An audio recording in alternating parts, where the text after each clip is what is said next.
I was everything from 2006 on, from the pussy riot clown to the gardener at the gay club Tiffany, from the waitress at the lesbian bar to the organizer to the club leader, and also drag king. Just to know that I do gardening only for lesbian and gay activism, not else. My core theme is autonomy. Even this comic is right. I haven't built any autonomy against my period, but I was trying to pursue it inside the lesbian feminist activism. What is autonomy, as some anarchists and other radical thinkers have said, these are practices, experiments to form some other alternative way of living and form other autonomous cities of non-hierarchical way of living in the city. So to transform the equality in the city into form reformative practices. If the autonomy is not made, it is only in simulation, as our anarchist thinker Andrej Kovičić has said. So let me start a little bit from our geographical location. This is autonomous cultural zone Metelkova, Ljubljana. It is in the center of Ljubljana, Slovenia. It began in 1993 when the former social movements of the 1980s squatted the place for their own. It was the main intention of these movements of the 80s to squat and to have their own place for living. Firstly, what meant the autonomy? The autonomy meant that the police was outside the walls. Nowadays, it is inside and in the places and everywhere it shall go. So among these movements were peace activists, artists, hardcore fans, anarchists, feminists, gays and lesbians. The very northern part of this Metelkova, there is a building where there were in different forms lesbian and gay club. It is gay club Tiffany and lesbian club Mononcle till this very day. I just wanted to say, and I also emphasize this in the article, as Dr. Bilinska and Dr. Kulpak has said, LGBT also in Slovenia is a half-empty acronym. So we have lesbian gay movement, 30 years of lesbian gay movement, and the trans and bisexual and asexual initiatives started only recently. So I will be talking about lesbian and gay, not LGBT. Let me make a short story.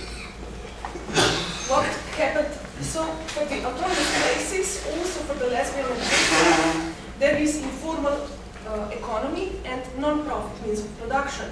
That means there is a lot of reciprocal help, recycling, solidarity, and so on. And the major income is from the bar and selling drinks for low price, or perhaps contribution at events. And a major part of this income goes into cultural youth social production, not into paying the people. Only in the 1990s, NGOs started to come into the Metelkova. There were some connections, but I will say differently. Some Metelkova's collectives applied for funding from the NGOs. What started in 2006, there was a great crisis of Metelkova and also lesbian and gay club due to neoliberal attack of the state on non-profit spaces. There was a new law of catering, and you shouldn't sell drink in non-profit space without a receipt and without in the glasses there are glasses, not plastics, and so on. High penalties were exerted. This is why the NGOs and such as Our Place and the clubs closed down their parties and bars, while the cultural youth and other production remained. But of course it was lessened. In consequence, burnout of elderly lesbian and gay activists occurred, and younger activists, me among them, were admitted to the program and afterwards running to the parties. Just another thing, at 2006 there was still that gay and lesbian movement. It was largely political and cultural movement, much more cultural movement in Slovenia, but it was isolated from feminists in 2006. Before that it was much more connected. It was isolated also from other movements around Metelkova, anarchists and so on. And the Metilkova held on stereotypical status of the ghetto. There are only drunkards, hardcore fans, and junkies. So this dramatically changed in all those 9 to 10 years. Well, I started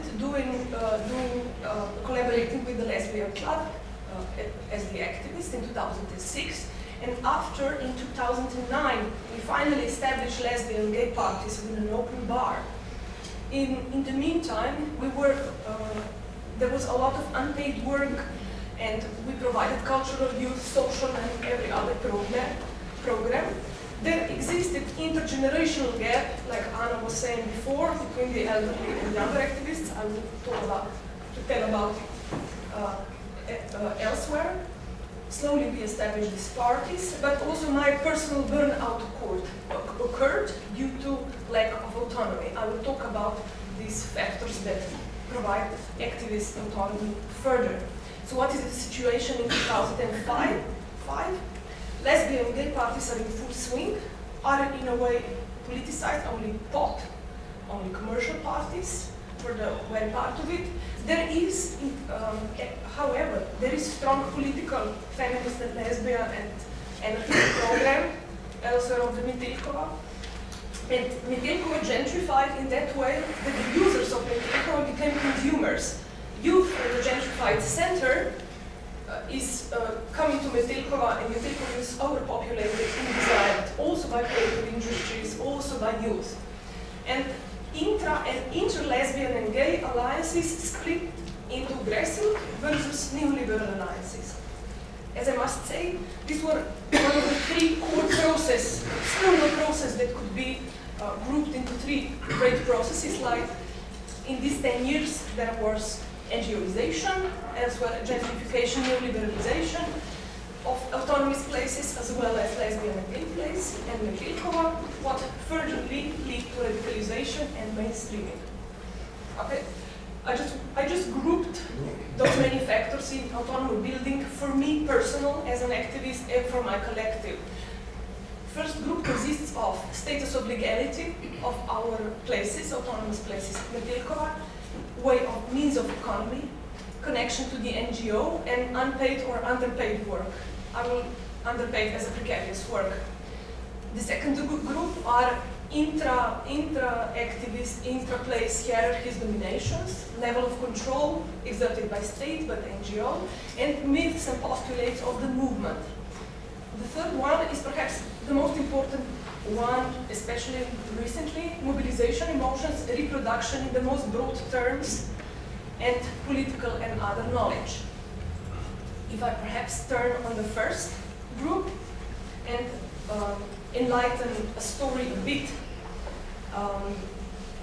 Well, all the space of Metilkova is owned by city of Ljubljana, but majority of spaces are not legalized as houses or bars or anything, so they are unlegalized, except the part of the lesbian gay bar. They are legalized spaces. So the greatest simulation of autonomy occurred in 2006 at the lesbian and gay bar at Metilkova.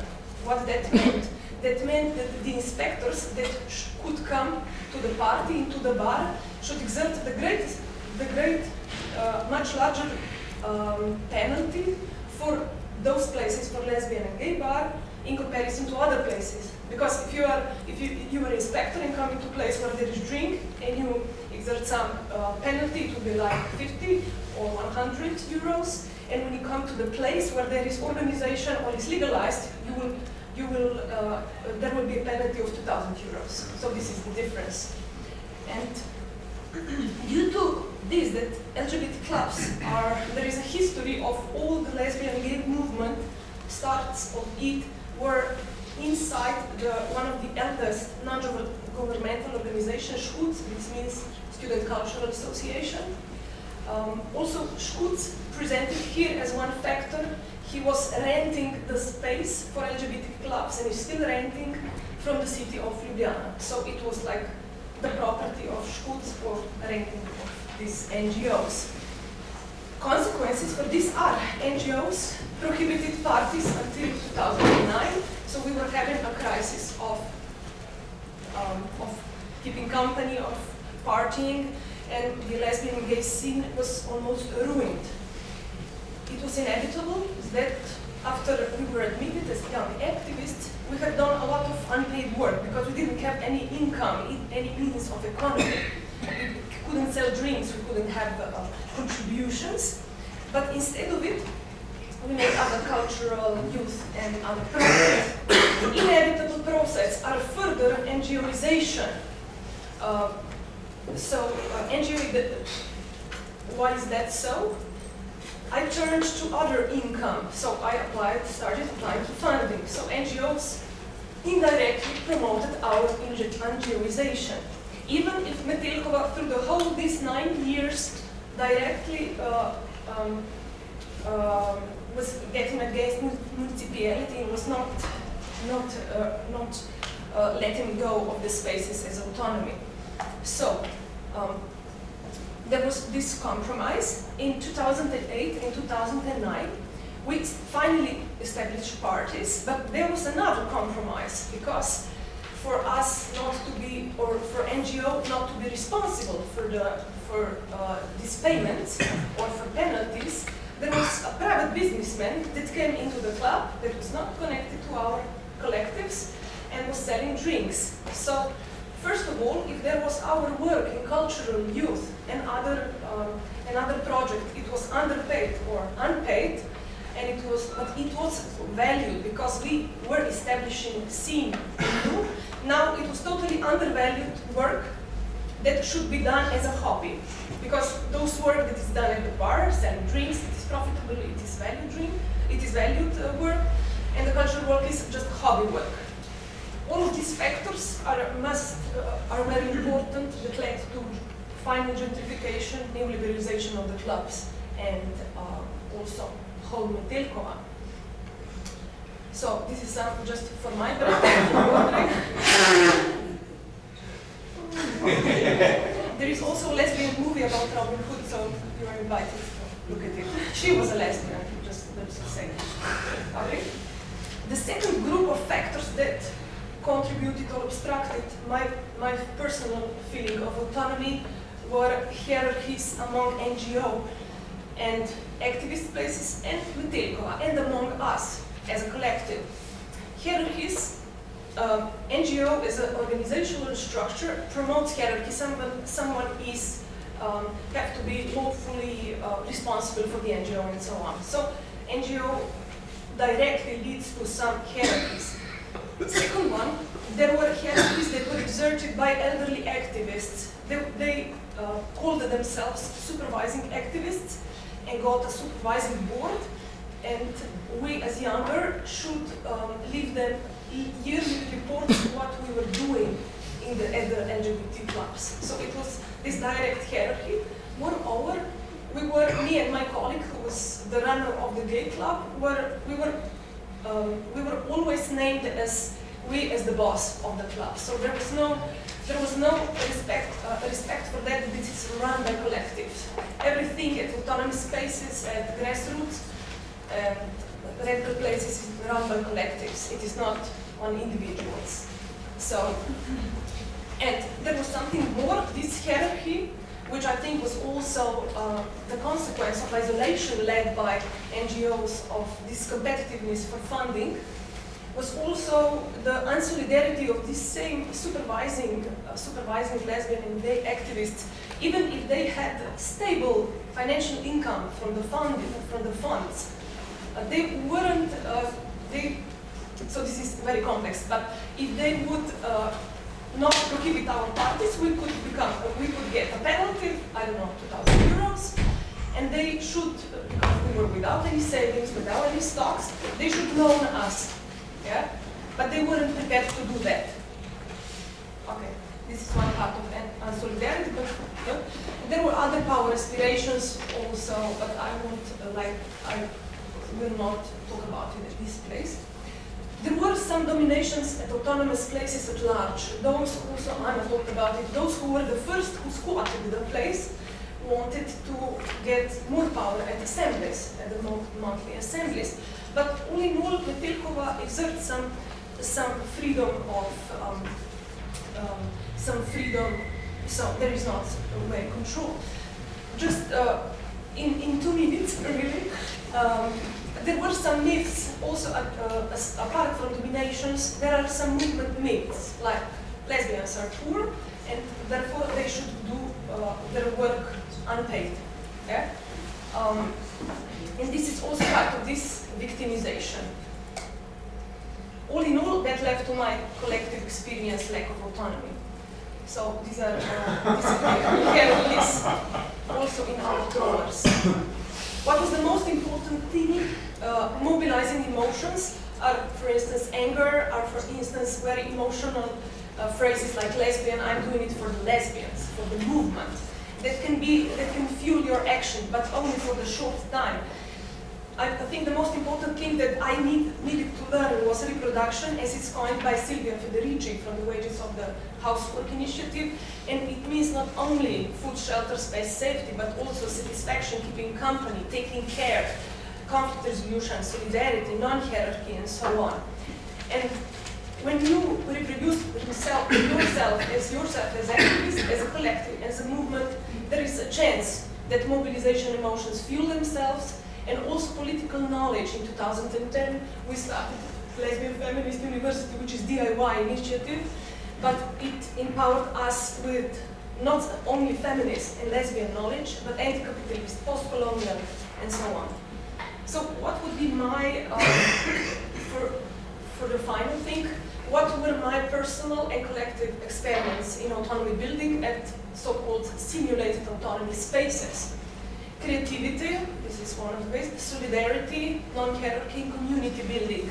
For instance, we connected very much among ourselves, and this was also fueled by intimate emotions among us, and we also connected with gays, because there was some stereotypes, some myth, when I entered the activism that gays and lesbians cannot cooperate at all.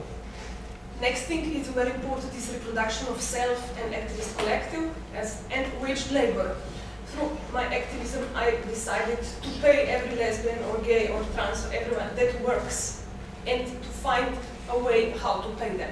Because instead of it, the work is not valued at all. Otherwise, perhaps newcomers, this is also one of the Silvia Federici's notions, how to, in all this neoliberal empowerment that is also exerted on us through NGOs, through empowerment, through cutting of funding, through our less means of survival as persons, how to develop newcomers, perhaps also gardening, that was before. And one of the most interesting is women-only space that was introduced in 2010 as empowerment and to come out into the streets and for grassroots alliances. What were the other ways? The other paths are lesbian gay mainstreaming, co-optation, and of course homonormativity. I could talk that perhaps many.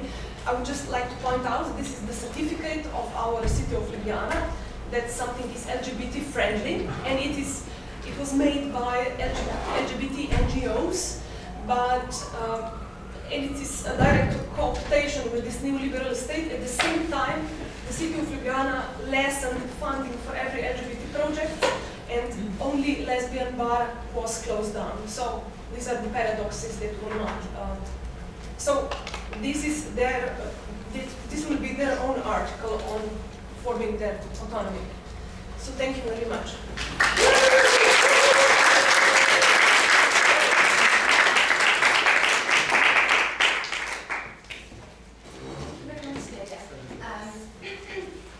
Just a few remarks. Last night you asked me, do I think that maybe you raised too many questions in this text? So you talk about neoliberal pressures on the autonomous cultural zone Metalkova, on NGOization, on gentrification and commodification going on in Metalkova. The same, how are these processes affecting lesbian and gay clubs, and also the internal dominations, hierarchies and power structures, which also have to do with intergenerational issues. You also go into a critique of unpaid, invisible, precarious work of volunteers at lesbian and gay clubs, and affront the questions of autonomous organizing as alternative ways of approaching activism through lesbian feminism and anti-capitalism. And this in the framework of auto-ethnography of your 8 years of being active in lesbian gay clubs in Metelkova and through Lesbian Feminist University, and your own personal reproduction of yourself as an activist in a phrase which I like very much, your self-reflexive cruise through your activist years. So yes, it's a lot. This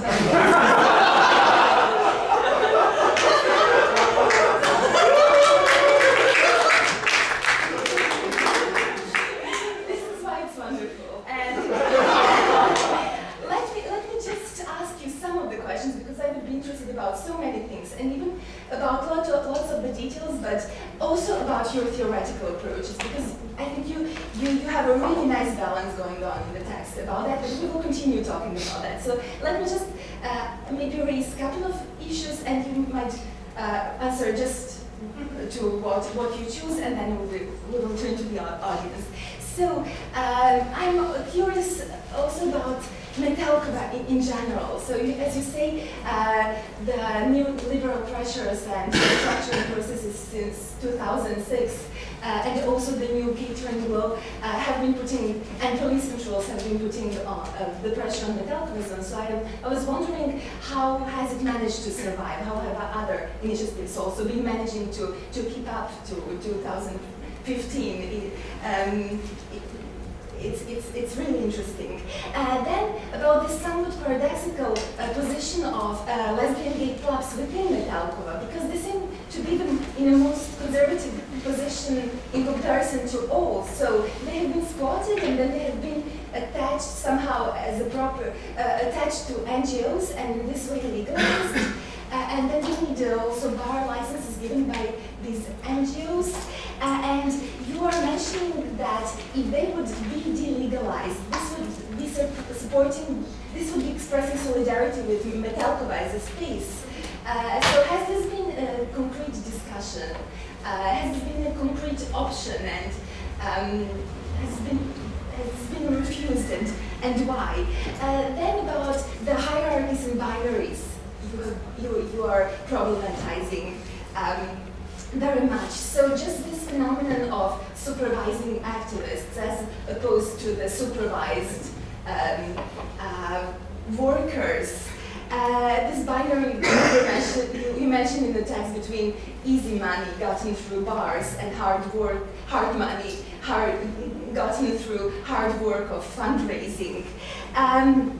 And maybe about this, what sounds as a contradiction in terms to me, the supervising activists. So this dimension of supervision, of disciplining, which is in contrast with activism, and the dynamics of this, and how much do they have to do with intergenerational relations and maybe political differences.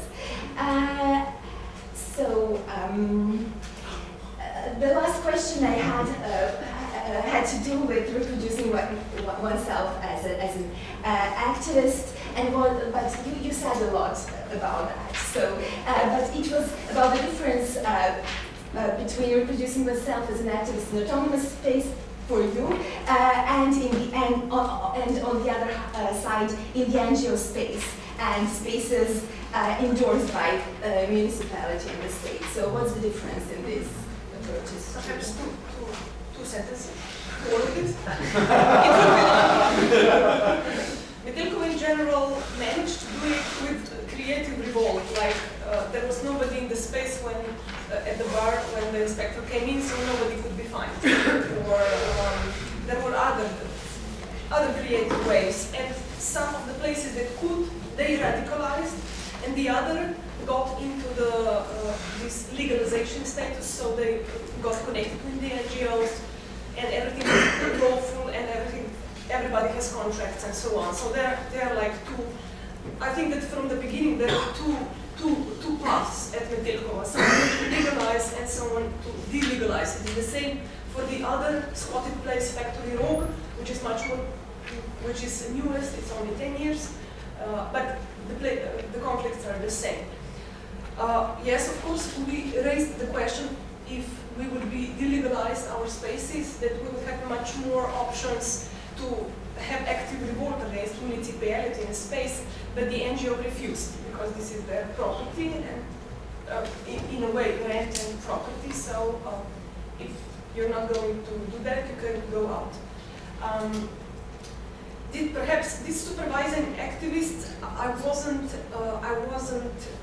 referring to it when I was looking to them as my ideals, as legendary activists, and I really respect their work. They have 30 years of work in the lesbian and gay activism and have done the overall infrastructure, cultural infrastructure, and also political infrastructure.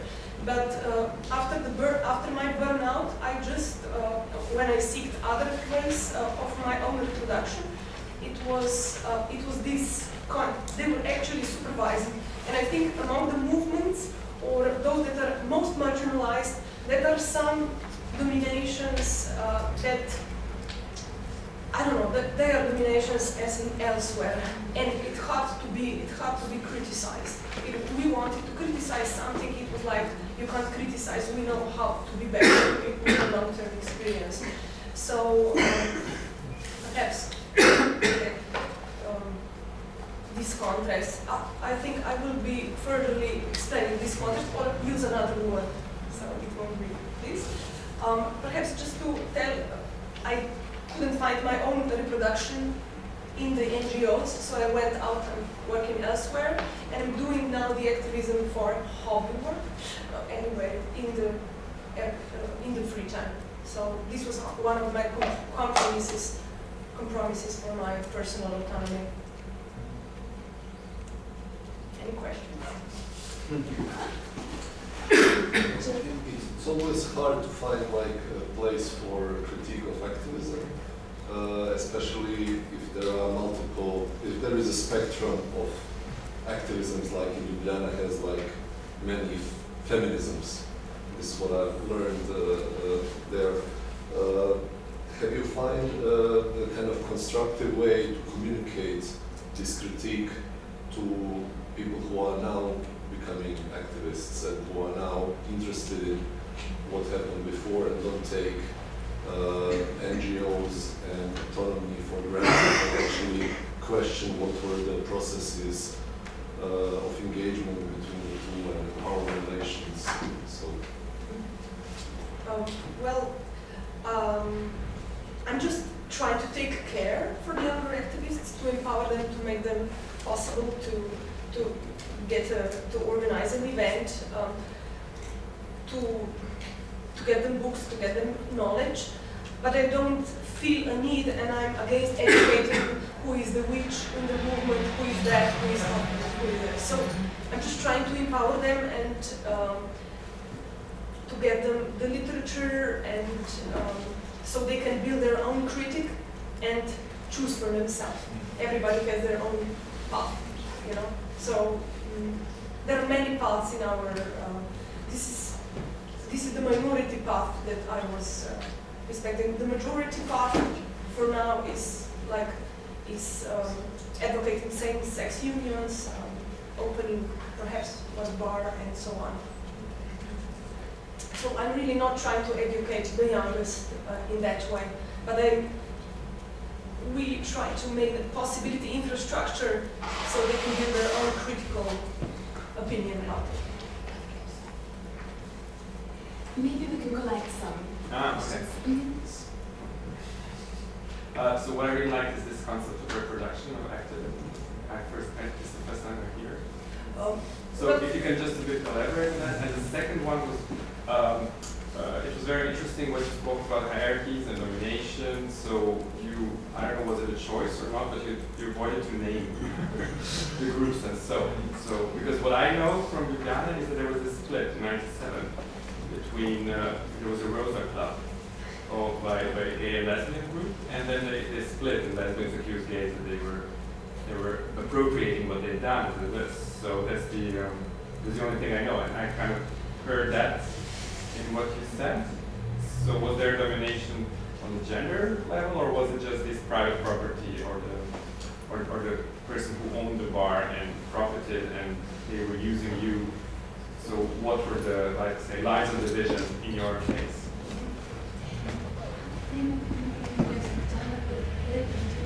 First, I want to thank my sister, that is lesbian, for really this presentation, because it also showed the values of users, what I was saying before. For me, it's very important that the group also discusses what are the values, what are the values we want to make in this society, what are changing and how. So you at the end have this, it was clear that there's no hierarchy in solidarities. Okay, so my question is about the collaboration, because it's also clear that the group is very critical and therefore autonomous.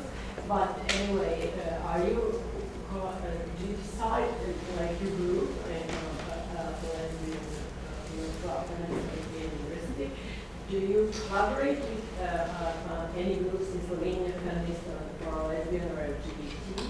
And how do you collaborate in the region, or do you want, or you just want, or whatever? They are, she's here.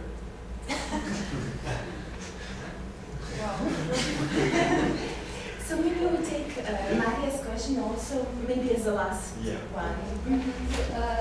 For me, it is very interesting that story about cooperation between different groups. So, this year I have a chance to visit Metalpura, and it was really exciting, and to get some information and to see how Metalpura works generally.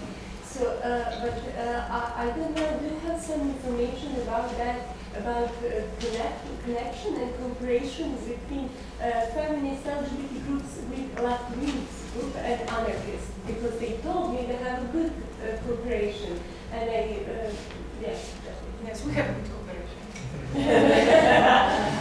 Okay, if I first, sorry. Reproduction of activism is the notion by Silvia Federici. There is, you could also Google it, precarious activists, precarious labor. She talks about precariousness as a state of work, of internal precariousness in activism and elsewhere in the young intelligentsia, and also connects to the Nigerian heart, where critically, and to the Marx and so on. The reproduction of activism means that when you need a time, for instance, there were protests and insurgencies in 2011 and Occupy movement and so on. But after that, the activists were tired. They needed time to rehabilitate. And this is also part of the reproduction.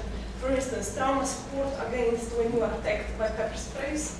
For instance, I was a first aid among, this is also part of the reproduction, that you are a first aid at the protest and you care for the people. So if somebody doesn't want to go to the protest, you let him, her be. Yeah? And at the place that you connect with each other, that you support each other, I don't know, when a lesbian splits with her girlfriend, there's always a problem in such autonomous groups because somebody goes away and yeah. So how to reproduce yourself anew as a group? There are new interdynamic, and how to be solidarity. So one cannot if there are bar and if there is some income, everybody should be, for instance, paid the same price or for their work or something like that. So this is the reproduction of the movement.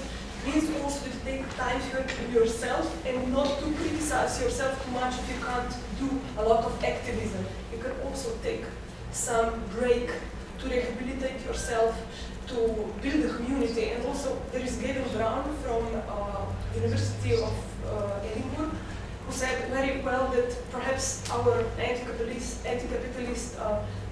and other radical movements should turn off the streets and come into the community building and the reproduction, and the new reproduction of the new commons. So building new commons, building new ways of alternative living in such way. Every book of her, of Silvia Federici, is like all the anarchist books are freely, so you can Google them. Perhaps if I turn to divisions and dominations, I just wanted to say I'm not telling that somebody is problematic. I'm telling the whole system is problematic. So there are dominations in the Metelkova, in autonomous spaces. We bring them because they're socially imprinted to us, and we bring them into activism and into spaces. So those are those who were the first one, who were the long-term activists. Those are the ones that are housed at the spotted place. They have much more, they want more power of decision. There is sexism among gays and lesbians. We had to tackle that also to make our gay friends at least feminist. And it was also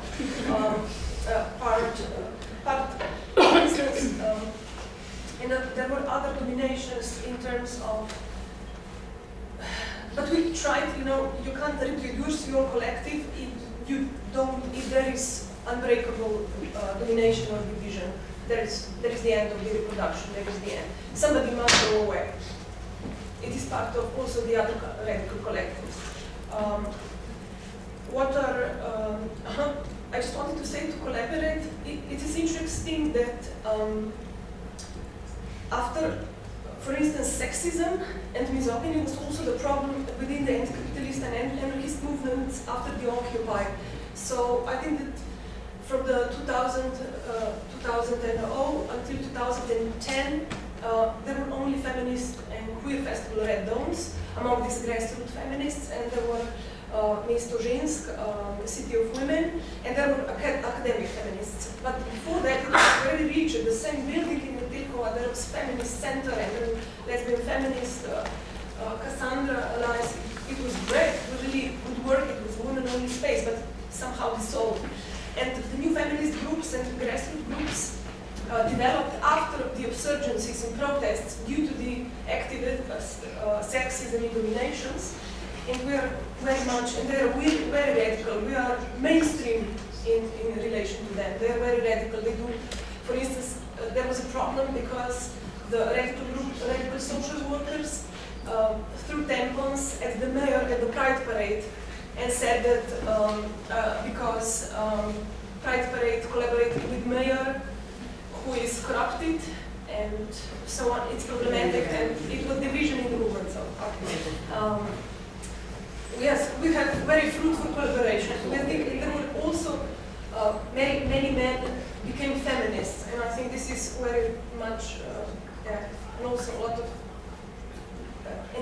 lot of lesbians became feminists. That's important. On that note, thank you.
called LGBT Activism in Bosnia and Herzegovina between the local and the European.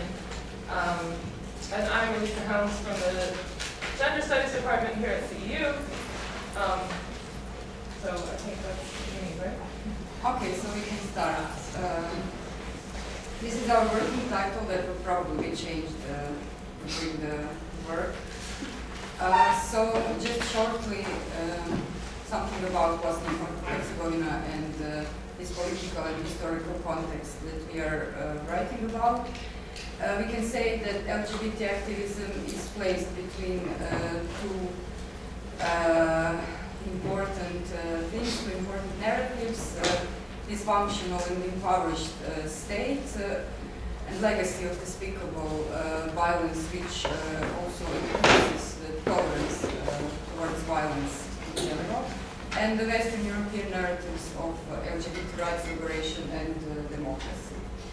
Our chapter is focused on activist strategies placed between the local context and the Europeanization process. What we do is theoretical analysis with the material obtained, theoretical analysis, and we combine this with the material obtained through a series of semi-structured interviews with LGBT activists and some representatives of the international community in BIH. We argue that LGBT activism in BIH is a standalone movement without governmental or societal support. Further, LGBT organizations and non-formal initiatives are taking the leading role in mobilizing the public sensitivity, building the support network, and educating the media and public officials. What I mean by that is that I see EU delegation and the state both as two very passive structures, and LGBT organizations do not receive any active support from neither of those, and basically they do work for themselves and for both of those entities, right? Shortly, EU and BIH and relations between them. In 2000, the country was recognized as a potential candidate. CAA was ratified in 2010 and came into force this March in 2015, Stabilization and Association Agreement. In 2011, the EU Council has set 4 conditions to be met prior to the application, and only 2 of them are met, so there are 2 conditions more, implementation of Selmić ruling and establishment of coordination mechanism for negotiation with the EU delegation. In 2015, EU changes approach by giving priority to social and economic reforms rather than political conditions.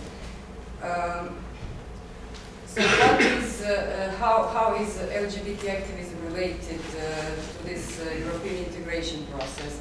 It receives mainly declarative and financial support from the EU. Until 2014, the main donors towards LGBT organizations were American embassy and the embassies of Scandinavian countries. So the EU was not the crucial part of this. There is a limited impact on policies and local institutions, and related to activism itself, there are limited possibilities to use some widely known, let's say, Western strategies such as pride marches and the discussion on, for instance, same-sex partnerships. Neither of these 2 issues were seriously addressed nor by civil society or by political parties. So they are not even discussed seriously in the public space. What was successful so far, a gender equality law was adopted in 2003, and anti-discrimination law was adopted in 2009, which recognizes discrimination based on sexual orientation and gender identity. And now the Sarajevo Open Center, together with some other organizations from the country, is implementing this first large-scale project in cooperation with the EU, enhancing LGBT rights in line with EU standards. Mostly it's about education for police officers in different cantons, and the judiciary, and media, students and journalists. The discrepancy between the local context and the deadlock in European integration process. We can say that LGBT initiatives are unable to make a further impact on legal framework by themselves without any further progress in EU accession, without receiving a candidate, without becoming a candidate country. DH will probably not make any further changes in legal framework. So priorities are now given to the implementation of these existing laws and community building. Slowly, organizations are infiltrating LGBT rights advocacy into the system by doing this work, educating, for example, police officers how to do their job, basically, right? LGBT initiatives are flourishing around the country. Flourishing is maybe too extremely, but but in comparison to, for example, a period between 2010 and 2014, now in only less than 1 year there were several new initiatives. So during the 2014, some new initiatives around the DIH have started to implement different activities. These are Banja Luka Association of Queer Activists, very active group of Queer Sport Sarajevo, Libertamo Mostar, and Tanka Tuzla. What they do, and this is in the last 6 months, most of them, Mostar and Tuzla in the last 6 months. So what they do is mostly art, sports, and activities related to community, not to politics so much.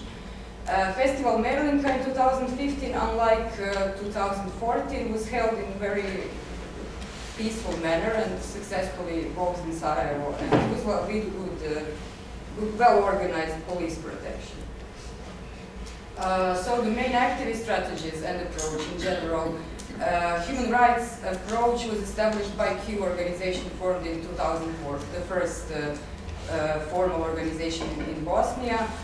And so they established this approach towards political parties, towards international community, and towards the general public. Further, to combat against discrimination, if we research discrimination of LGBT people in Bosnia, we will find barely any court cases and registered cases, because there is not enough trust towards the system. So people do not, still do not apply cases of discrimination. Visibility campaigns, they begin in recent years also through some art, photo exhibition and activities of such kind. We can say there are fragmented initiatives with different approaches and interests both in Sarajevo and around Bosnia, because not all of them are interested in politics, and some of them are only focused on communities. Okay, so this is from the European Commission report of the last year. What they say is that hate speech, hate crimes and violent attacks have increased along with the high visibility of LGBTI community. The number of complaints on discrimination and violence officially registered with the police and the ombudsman remains low, very low. And the awareness on LGBT rights remains very low among the judiciary, law enforcement agencies and the general public.